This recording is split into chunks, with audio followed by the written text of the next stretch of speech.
Hej. I denne video vil jeg guide dig til at programmere formularskabeloner med avancerede funktioner. Dette er den sidste del af en serie af videoer omkring formularskabeloner, så jeg vil anbefale dig at se den første video omkring formularskabeloner, oprettelse af formularskabeloner, før du ser denne video om avancerede funktioner i formularskabeloner. Mit navn er Kasper, og jeg er implementeringskonsulent i TraceLink. Har du brug for hjælp til at lave avancerede formularer, klæder denne video dig på til at programmere formularskabeloner med avancerede funktioner.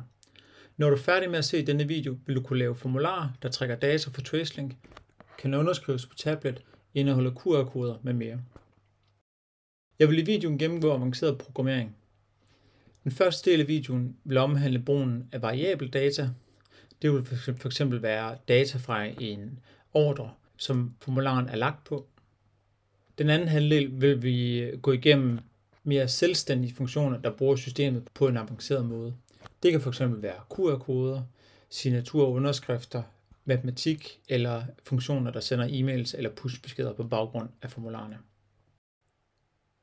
Det første, vi vil starte med avanceret programmering af formularskabeloner, er de type funktioner, som tager data fra et sted i systemet og hiver det ind på skabelonen. Det kan fx være fra en ordre, fra en CRM-sag, et indkøb, et stykke værktøj eller en lagervare. Funktionerne kan man, ligesom alle andre af funktionerne, vi har gennemgået i tidligere videoer om formularskabeloner, kan findes i manualen. Jeg har den allerede åben heroppe, så jeg vil trykke ind, og så kan man enten gå via indholdsfortegnelsen ned til de avancerede funktioner. De avancerede funktioner, vi vil starte med, det er form, som er en funktion, der tager data omkring formularen selv. Det er company, som tager information omkring den virksomhedsinfo, der er på kontoen. Order og CRM, som tager information omkring ordren og CRM-sagen.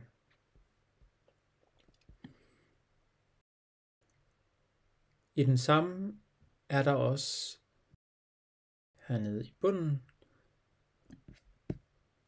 genopgjort genstandsgrupper, hvis man har nogle lagervarer eller værktøj. Og hvis man kører med Economic eller Custom-modulet, er der også keywordet Customer. De funktioner har alle sammen det til fælles, at de hiver noget data ind som en tekststreng, som der ses her i eksempler som form. Så nu hopper jeg tilbage i TraceLink, og jeg tager fat i en formularskabelon, jeg har lavet på forkant, som bruger de her avancerede funktioner. Den her formularskabelon forsøger at tage i første linje noget information omkring formularen. Og det den tager, det er formularens nummer, dens oprettelsesdato eller tidspunkt og oprettelsesbruger. Og et felt lige ved siden af giver den samme information, bare med opdateringsdato og opdateringsbruger. Så har vi lidt luft, inden der kommer en visning af virksomhedsinformation. Så er der lidt mere luft. Så er der lidt information omkring den ordre, som vi er på, hvad nummeret er, og hvordan den er sidst opdateret. Og så til sidst har lidt data omkring den kunde, der er tilknyttet ordren. Alle de her funktioner er lavet ud fra den syntaks, der står beskrevet her, for eksempel for form, som er form, format, og så en tekststreng, hvor at de data, man ønsker at tage, for eksempel sager er brugt oprettelsesdato og oprettelsesbruger, at de er pakket ind i en tuborgklamme med et procenttegn, og et tuborgklamme og et procenttegn til afslutning også. Nogle af funktionerne har genveje til, hvad for nogle data man trækker. I stedet for at skrive name, skal man så bare skrive 0. Stadig ved brug af tuborgklammerne for at markere det noget data, man vil trække. Hvis vi går tilbage til den her variabel data på ordre, og vil se, hvordan den virker i praksis, kan vi hoppe op på sofa med chaiselong. Vi ser, at der er en kunde, der kan trækkes noget data på, så jeg hopper over på formular. Jeg tilføjer formularen, og jeg finder formularen, den her 3 variabel data, og opretter. Den er nu her. Jeg trykker på blyanten for at se indholdet af den. Som I kan se, så bliver det teksten fyldt ud som tekst, så der er ikke noget indfyldning. Men her har vi taget formen formularens nummer, oprettelsesdato og bruger, hvilket havde været mig i øjeblikket. Og her er vi så heller ikke så spændende i forhold til opdatering, fordi det eneste opdatering, der har været af formularen indtil videre, er, at vi har oprettet den. Der er noget virksomhedsinformation. I det her tilfælde har den taget navn og CVR, og så har den forsøgt at tage noget andet information ind, men virksomhedskontoen her har ikke nogen adresse, så det vil stå tomt. Order tager nummer og hvem der sidste opdateret ordren, hvilket har været ved mig, på en anden konto, en supportkonto. Og til slut har den taget kundens telefonnummer og mail ind, som i det her tilfælde er vores support-telefonnummer og mail til en af salgspersonalet. Hvis vi trykker over på hjem-fanen, vil vi kunne se her på kunden, at det er den telefon og e-mail, der er tilknyttet. Hvis jeg derimod gik ned på en anden ordre og tilføjede den samme formular, så det er en anden kunde, der er. Og her kan vi se, hvis vi giver den et nummer, virksomhedskontoen er selvfølgelig stadigvæk den samme. Ordren er til gengæld en ny, så den har et andet nummer, og den sidste person, der har justeret i ordren, er også en anden end mig. Her kan vi så se, at den mail, der er på kontoen, er stadig den samme mail, men telefonnummeret er i hvert fald skrevet forkert. Eller anderledes. Tilsvarende på ordre kan formularer også oprettes til at lægge på genstande eller på f.eks. et værktøj. Den her formular har jeg lagt på værktøj, og her bruger jeg nogle andre funktioner til at hente noget information ind fra lagervaret værktøjet, og nogle standardinformationer i forhold til CE, logo og tekst og en QR-kode.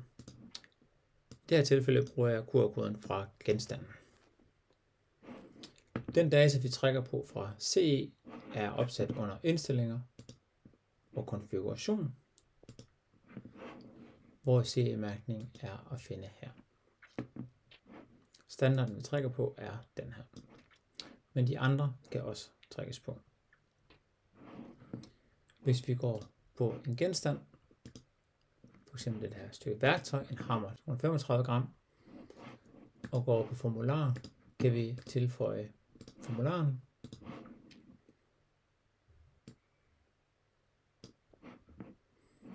Og vi kan se, at den har genstandens nummer, navn på den person, der har lånt værktøjet, hvilket i tilfælde er min konto inde på, CE standard og logo og QR-koden i bunden. Så på hjem kan vi se her, at den er udlånt til Kasper Kaspersen, som er i det tilfælde den konto, som jeg er inde på. Nu hvor vi har gennemgået de simple funktioner, der bruger variabel data, så fortsætter vi stadigvæk med variabel data, men i stedet for som tekst, så noget bliver udfyldt i indtastingsfelter. For eksempel som tekstfelter som text area eller input.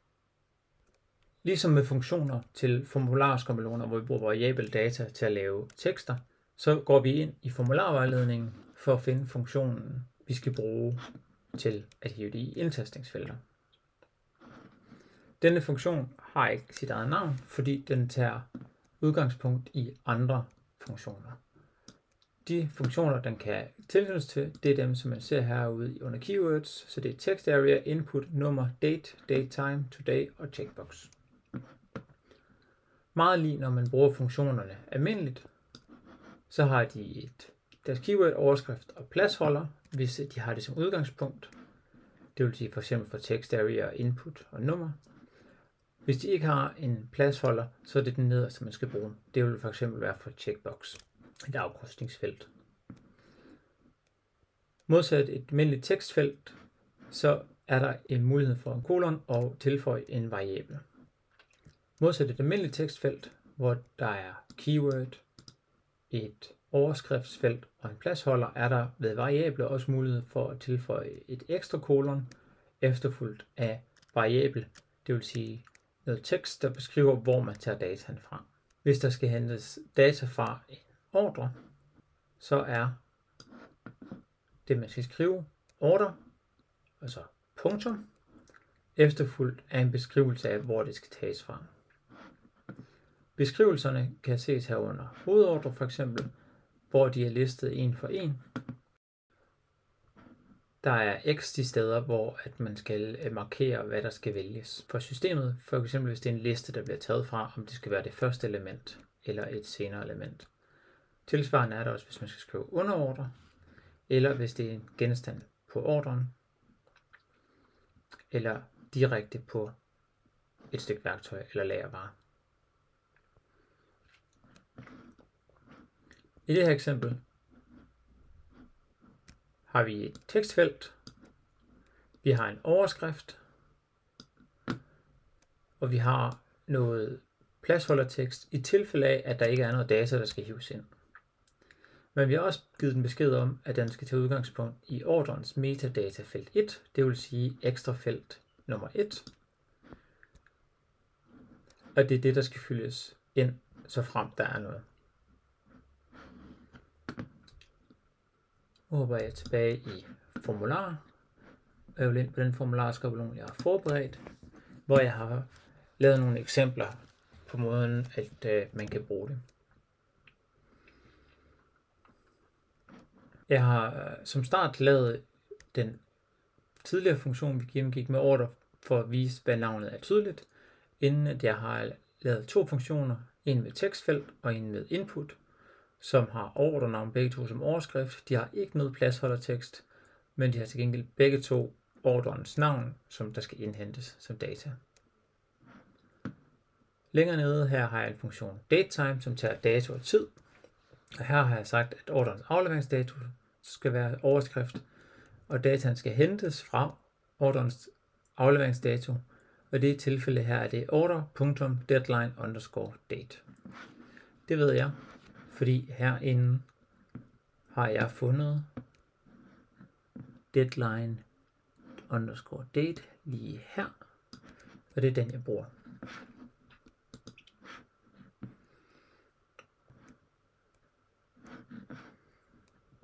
Resten af formularskabelonen indeholder nogle funktioner, vi vender tilbage til lige om lidt. Men for at teste, kan vi hoppe op på ordren, ligesom så mange gange tidligere, på formularen, og vi kan tilføje en formular, som er her. Hvis vi holder fokus på toppen her, jamen så har vi orders med navn, og som vi har gjort i den tidligere skabelon, og vi kan se både i tekstfeltet og i inputfeltet, at den har taget teksten og fyldt ind. Den her tekst kan justeres i. Man kan gemme, og når man åbner, så er den gemt med den nye tekst. Hvis man ønsker, at den gamle teksten for ordren skal indsættes igen, så skal man slette feltet helt, tryk gem, og når man så åbner den, er det tilgængeligt igen. Tilsvarende er ordrens afleveringsdato blevet hevet ind i datofeltet. Nu hvor vi har gennemgået variabel data både som rent tekst i en formular og som hvordan det kan indsættes i et felt, skal vi gennemgå 3 mindre funktioner på ordre.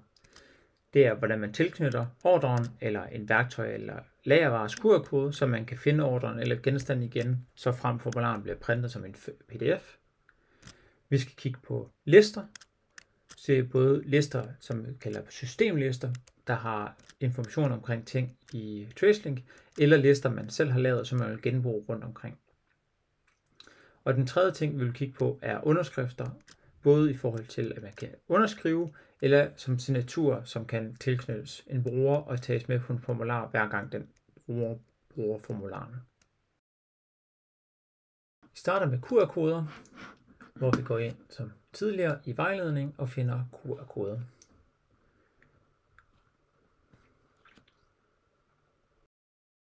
QR-koder på ordre er forholdsvis simpel. Den er QR-order, og så kan man sætte en højde, så fra man ønsker det. Standardhøjden er 90 pixel, og så kan man selv udvide den, som man vil. Jeg hopper ind i den samme formularskabelon, vi er i gang i. for her har jeg allerede skrevet som eksempel QR8:120 pixel. Hvis man ønsker at få en lagervare eller et stykke værktøjs QR-kode med, skal man bruge en anden slags kode. Jeg hopper tilbage i den gamle formularskabelon, vi kigger på variabel data på objektet, hvor jeg havde et eksempel, hvor vi gjorde det her. I stedet for QR-kode på order, så brugte vi genstandelseskommando, og QR-koden den er at finde her ved den i det hele. QR-kode, kolon, og så tilsvarende højden i pixel. Og her skriver vi så GNJ, kolon, QR-kode, kolon 120.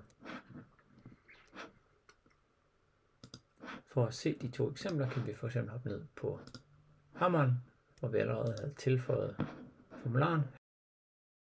Her er QR-koden vist for den genstand, for den værktøj, og på ordren kan vi tage formularen tilføjet lige før, hvor QR-koden for denne ordre er tilføjet.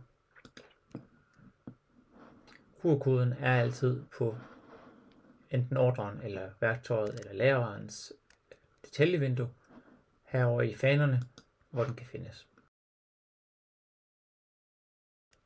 I formularvejledningen er der også beskrevet lister. Lister kan oprettes både hvor man selv laver en liste, eller nogle systemlister, som bliver taget fra systemet. Det kan fx være brugerne, brugergrupper, afdelinger, kundelister eller ordrelister. Man kan se, hvad for nogle lister man har ved at trykke ud i funktionsmenuen under skabeloner og lister. Lister skal være slået til på din konto og er ikke nødvendigvis som udgangspunkt, og det er kun administrator, der kan se lister. Her i listernes liste er der øverst de systemlister, der er på kontoen. De vil være afhængige af, hvad for nogle moduler man har slået til. Denne TradeLink demokonto har lidt af det hele slået til, og vi har derfor mange systemlister. For eksempel brugere, som jeg vil tage udgangspunkt i. Man kan også selv lave en liste ved at trykke tilføje en ny liste. Så vil man blive spurgt om, hvor mange felter man vil have. Det er hvor mange kolonner man vil have. Og jeg siger, at jeg skal bare have 0 eller en enkelt navn. Man kan give listen et navn. Det er vigtigt, fordi det er det, vi bruger andre steder i systemet til at referere til den her liste. Kalder vi den en skabelonliste. Og man kan tilføje elementer til listen. Og tryk opret. Så er listen oprettet herude. Hvis jeg hopper tilbage på formularskabeloner og vores formularskabelon for tidligere, så bruger den list-funktionen til at finde en liste brugere til en overskrift, som jeg valgte at kalde brugere os, og en standard element, der skal vælges. Det er den syntaks, der er beskrevet her. List, listnavn, overskrift og en standard. Jeg har gjort tilsvarende med den anden liste, der var værdier. Hvis vi går på ordre, på den samme ordre, vi har været i gang med hele tiden, og kigger på variabel data, så vil vi så kunne se, jamen, der er en liste her, Kasper Kaspersen allerede er valgt. Jeg kan åbne den, og jeg kan tage en anden en, så for eksempel Jan Jensen. Tilsvarende for værdier af de 3 værdier hed ind, hvor jeg kan vælge en anden. Ved at trykke gemmes de værdier. På formularer til f.eks. varemodtagelse kan det være relevant at have mulighed for, at folk kan underskrive. Med funktionen Sketch kan det lade sig gøre via telefon og tablet. På formularer, som f.eks. skal agere som overensstemmelseserklæring, er det ofte vigtigt at have en signatur med i bunden. Her er der mulighed for at tilknytte signatur specifikt på en enkelt bruger. Sketch-funktionen er meget simpel. Der er bare keyword, kolon og en overskrift. Det skal bemærkes, at den funktion her fungerer kun på ordre, og den er kun tilgængelig på mobil eller tablet. For signatur, der er der keywordet, så er der en overskrift. Der er mulighed for at lave en justering i forhold til, om den altid skal vises, hvis der for eksempel ikke er en signatur på brugeren. Og så er der mulighed for at style underskriften til slut. Et eksempel kunne for eksempel her være signatur, underskrift, 0, hvilket betyder, at hvis der ikke er nogen signatur, vil den ikke vises. Og så noget CSS-styling, der laver en hård bund med lidt marken. Hvis vi hopper ind i vores formularskabelon, vi nu har været i gang med, og kigger her, så har jeg som eksempel skrevet sketch, klukkerne her, og signatur. Hvis jeg hopper op på ordre, og kigger på formularen, vi lavede tidligere, så kan I se her, hvordan sketchen den fejler, men det er forventet, men underskriften bliver taget fint op. Funktionen signatur ved, at den skal tælle den følgende underskrift med, fordi at på brugeren Kasper Kaspersen, som jeg er inde på nu, er der under dokumenter et billede, og det er mærket signatur. Hvis en bruger ikke har et billede under sine dokumenter, der er markeret signatur, vil der ikke blive vist en underskrift.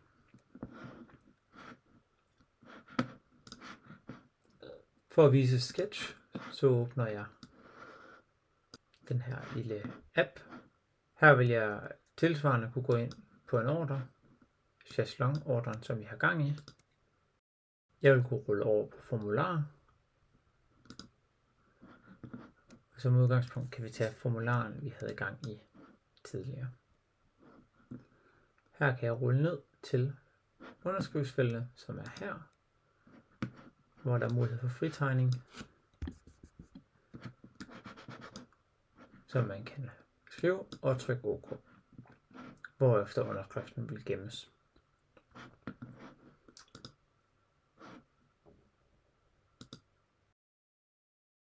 Nu har vi gennemgået de avancerede funktioner om QR-koder, lister og underskrifter. Og det sidste punkt i den her video omkring avanceret programmering er, hvordan vi bruger matematik på formularer. Og under det vil vi også kigge på, hvordan man laver pushbeskeder og e-mails ud fra en formular. Så starter vi i formularvejledningen, når vi vil kigge på en ny funktion. Jeg ruller ned på formula, som er vores funktion til at lave matematik. Formula kan enten have keywordet formula eller et ligetegn, et kolon, en overskrift, et kolon og et udtryk. Udtrykket kan være nogle forskellige matematik eller en hvis sætning, fordi formula bruger JavaScript. Så hvis man kan konstruere en if-sætning i JavaScript, vil man kunne lave det i formula. Det er der for eksempel som eksempel her, hvor formula siger overskriften E4 test. Hvis E4 er lig med yes, så skal den sige abe, eller skal den sige kat. Tilsvarende andre funktionaliteter er, hvis du har en liste med flere kolonner, og du vil gerne have, at den skal bruge data fra en liste, men at det skal være en anden kolonne end den liste, der er markeret i et andet.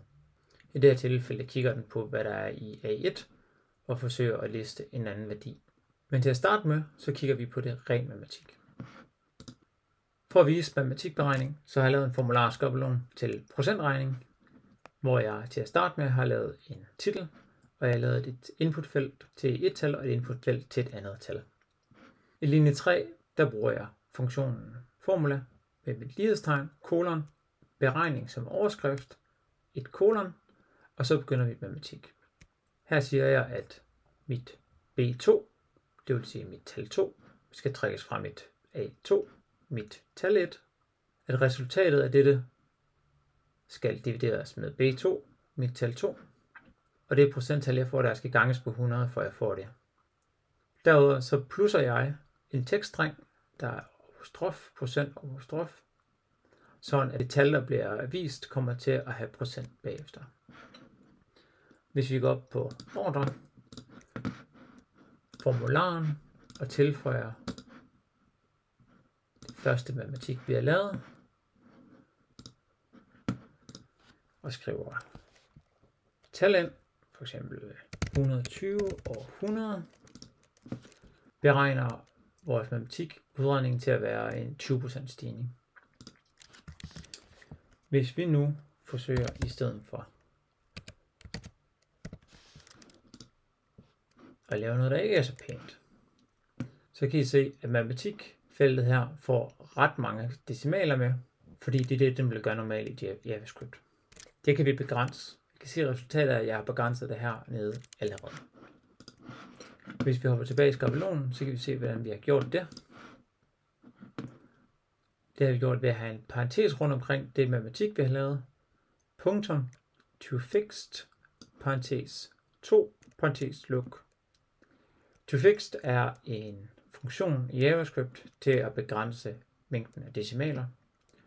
Når man laver matematik i formularskabeloner, kan den være praktisk at bruge, fordi der kan skabes fejl, når der er forskellige mængder af decimaler.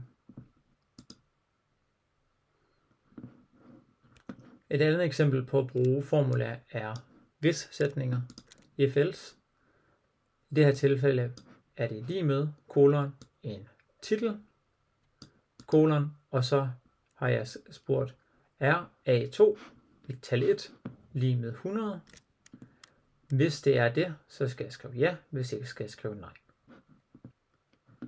Det samme har jeg gjort her, men bare for at vise, at den ikke er sensitiv omkring det her A2, om det er et tal eller om det er et tekst. Hvis vi hopper tilbage på formularen og matematik, vi skriver 100 her i tal 1, så kan vi se, at den gælder rigtigt. Hvis jeg skriver 99, vil den sige nej.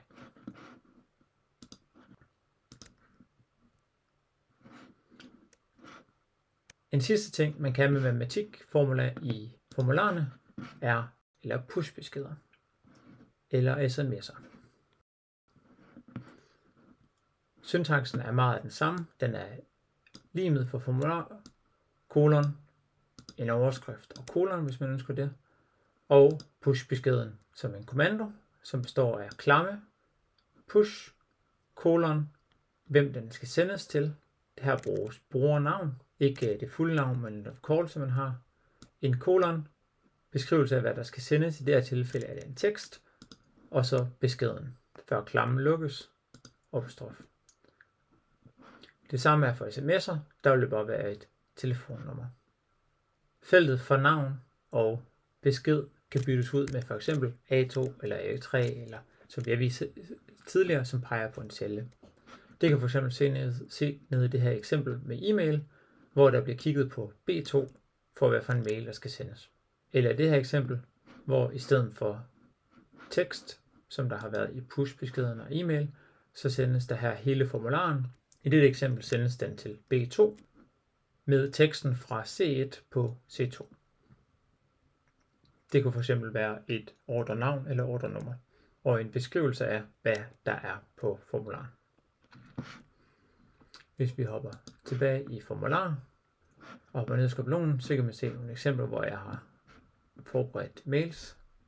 Der er for eksempel en mail sendes, e-mail, som sender en e-mail til tracelink mail. Den sender den som hele formularen og ikke bare noget tekst. Og det gør den med emnet nyt. Man kan også blande de her if-else-sætninger med mails, for eksempel i det her tilfælde, hvor jeg har bedt den om kun at sende mailen, hvis B2 ikke er 100. Jeg har sagt B2 ikke er 100. Hvis det er sandt, så skal mailen sendes. Hvis ikke, så skal der skrives, at mailen ikke er blevet sendt. Det samme har jeg gjort hernede, bare med 2 forskellige emnefelter. Hvis vi hopper op på ordren og formular, kan vi se eksemplet i praksis og skriver 99 og 99. Vi får 0% korrekt. Den første mailsting bliver sendt, som den gør. Nummer 2 sendes også, fordi B2 ikke er 100. Og det nederste her bliver sendt, man skifter emne, hvis B2 er 100. B2 er jo vores tal 2, så hvis jeg skifter 99 til 100, bliver den ene mail ikke sendt, og i emnefeltet i den anden mail er blevet ændret. Jeg kan trykke gem, og der vil blive sendt en mail afsted. Et mailprogram og fundet mailen, som er blevet sendt med formular, hvor der står procentregning, de tal, der er blevet indtastet, hvad det bliver beregnet til, og et logo i bund. Det var det for avanceret programmering af formularskabeloner. Nu ved du, hvordan du bruger avancerede funktioner til at trække data fra ordre eller genstande, som f.eks. et værktøj eller en lagervare, op på en formular. Hvordan du laver underskriftfunktioner, så man på mobiltelefonen kan skrive under, eller udregninger på baggrund af indtastet data. Og for eksempel også sender pushbeskeder eller mail på baggrund af formular. I beskrivelsen til denne video finder du formularvejledning, manual for formular, hvor de funktioner, vi har gennemgået, alle sammen er beskrevet i. Tak fordi du så med, og god fornøjelse.